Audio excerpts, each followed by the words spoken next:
Hi, this is Eric. It's April 9th, and I'm here with another video. What I want to talk about is a couple of encounters I had recently, which inspired me to give some thought. So, one of them was I was in a Zoom meeting with five other people, and we're from three Americans and people from different countries. And one of the guys was saying, he thinks that there's really no hope for mankind, and he doesn't see a future for us. And I can certainly appreciate his point of view because he's been a peace activist for his whole adult life. He's probably 80 years old or somewhere in that area, and he's frankly quite discouraged. He sees these wars going on; they're endless. It's the Ukraine war was just started with a coup um, by the greatest democracy in the world. The United States is staging coups, and then you have Palestine, where for the last really going back to 1917, it's been a colonial project of the West to dispossess the indigenous people of Palestine and insert some Europeans who have, they're basically heartless, and it's reached the point of genocide, and the world doesn't seem to know what to do anything about it. So he's very discouraged. On the other hand, I listened to another podcast. This was a discussion between John Kiriakou, who is a former CIA agent who went to jail actually for exposing CIA crimes. See, the way it works in modern society is if you expose crimes, you go to jail, and the people who commit the crimes get raises in salary. And But he was talking with this historian named Peter Kuznick, and Peter Kuznick is an excellent historian, and he knows a lot about the history of Russia.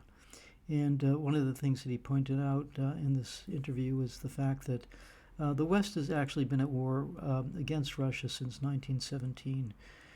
Basically, what happened was there was during the First World War, you had France and the British and the Russian Empire were fighting against Germany, the Ottoman Empire, and the Austro-Hungarian Empire.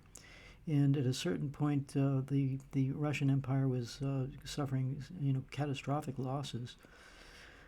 And a revolution occurred, headed by Vladimir Lenin, and basically he advocated peace, land, and bread. Just as an aside, I was in a discussion group with someone recently, and he was saying, well, we all know that Lenin was a warmonger. He was for war, and the guy doesn't realize that Lenin actually campaigned to be, the leader of the revolution on the basis of peace, land, and bread. And what did he do? He gave up a significant amount of territory that had been part of the Russian Empire in the Brest-Litovsk Treaty, and as a result, a lot of people got very angry with him, but people wanted peace. So for people, these very ignorant Western people who've swallowed American propaganda or British propaganda, Western propaganda for decades, to say that Lenin was for war, they're simply grossly uninformed or misinformed.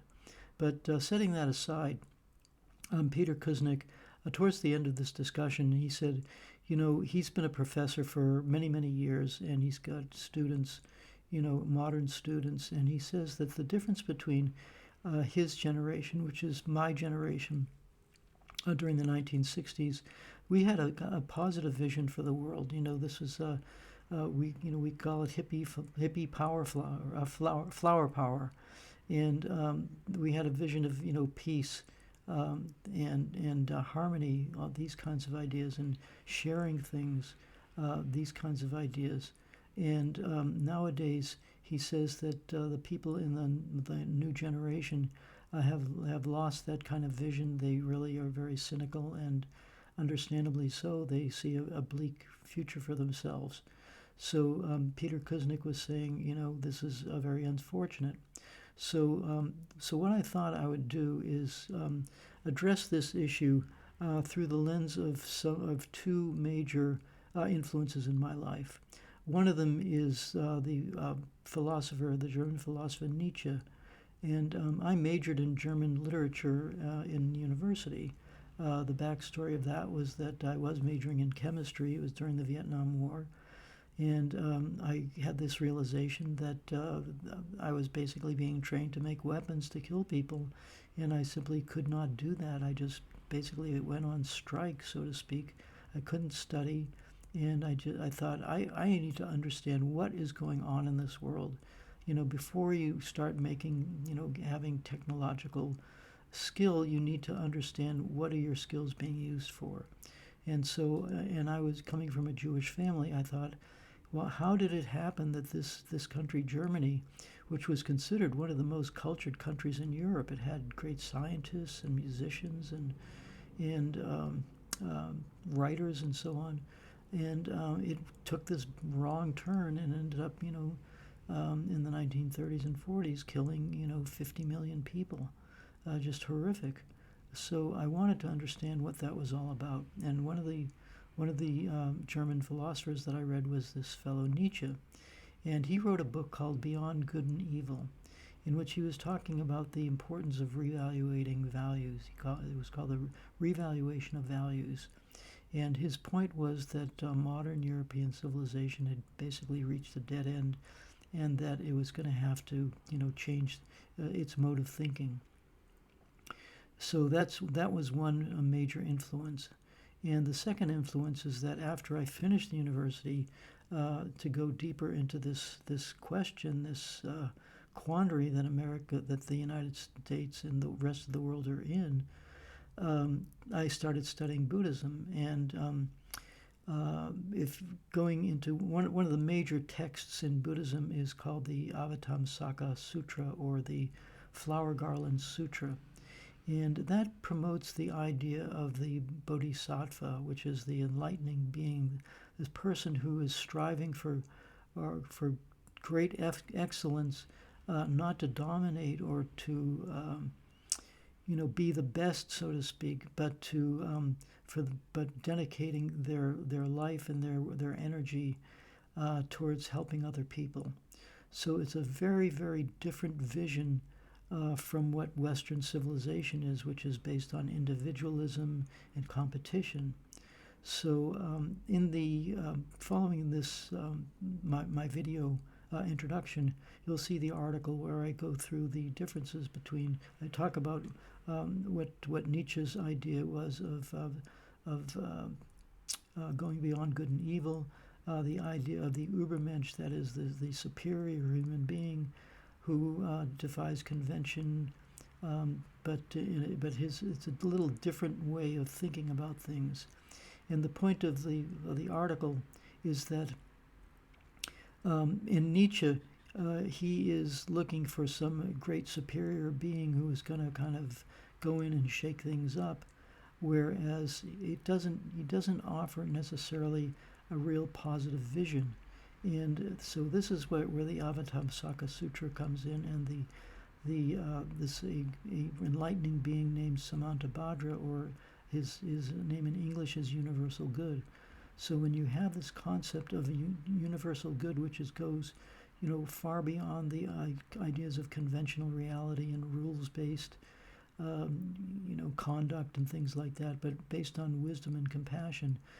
Imagine a society that is not based on competition and acquisition and selfishness, but is based on service and altruism and helping other people and cultivating one's own